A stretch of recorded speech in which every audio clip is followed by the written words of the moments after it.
بچوں، ایک دفعہ کا ذکر ہے کہ ایک شیر نے اپنے بچوں سے کہا کہ وہ انسان کے قریب مت جائیں کیونکہ انسان بہت عقل مند اور بہادر ہے۔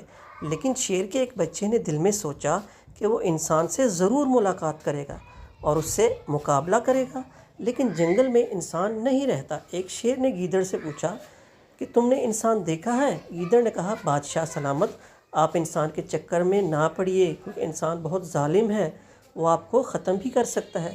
لیکن شیر کے دل میں انسان سے ملاقات کا اور شدت کے ساتھ شوق پیدا ہوا۔ ایک دن شیر نے گیدڑ سے کہا، تم میری ملاقات انسان سے کرا دو۔ ہرن نے بھی شیر کو منع کیا، لیکن شیر پھر بھی بضد رہا۔ آخر ہرن نے کہا کہ میں آپ کو دور سے انسان دکھا دوں گا۔ شیر راضی ہو گیا۔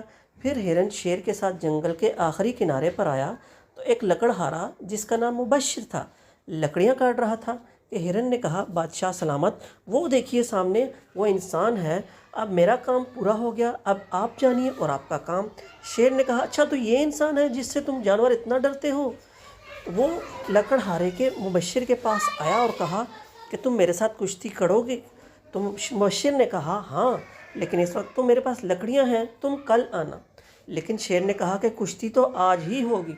تو مبشر نے کہا کہ ٹھیک ہے، میں گھر جا کر ان لکڑیوں کو اپنی بیوی کو دے کر آتا ہوں، لیکن تم بھاگ مت جانا۔ شیر نے کہا، میں بھاگ کر کہیں نہیں جاؤں گا اور تمہارا یہیں پر انتظار کروں گا۔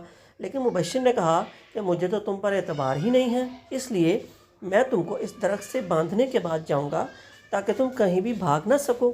شیر نے کہا، ٹھیک ہے، مجھے تمہاری یہ شرط منظور ہے۔ تو اس طرح شیر اس انسان کے چکر میں آ گیا اور مبشر نے شیر کو درخت سے باندھنے کے بعد خوب اچھی طرح مارا کہ شیر لہو لہان ہو گیا اور پھر بھاگ گیا۔ جب وہ اپنے والد کے پاس گیا تو اس نے تمام قصہ بیان کیا۔ اس پر اس کے والد نے کہا کہ میں نے کہا تھا نا کہ انسان بہت بہادر اور چالاک ہے، لیکن تم نے میرا کہنا نہ مانا۔ ایک تو تم نے میری حکم عدولی کی اور دوسرا یہ کہ جس کام کرنے کا منع کیا گیا تھا تم نے وہ کر کے وہ بھی حکم عدولی کی۔ یہ جو تم کو زخم لگے ہیں یہ تمہاری اپنی ہی غلطی کی سزا ہے، تو آئندہ کے لیے تم احتیاط کرنا۔ تو پیارے بچوں، اس لیے ہمیں بھی چاہیے کہ ہمارے والدین جس کام سے ہمیں منع کریں وہ ہمیں بالکل بھی نہیں کرنا چاہیے۔ والدین کا کہنا ماننے میں ہی ہماری کامیابی ہے۔ شکریہ۔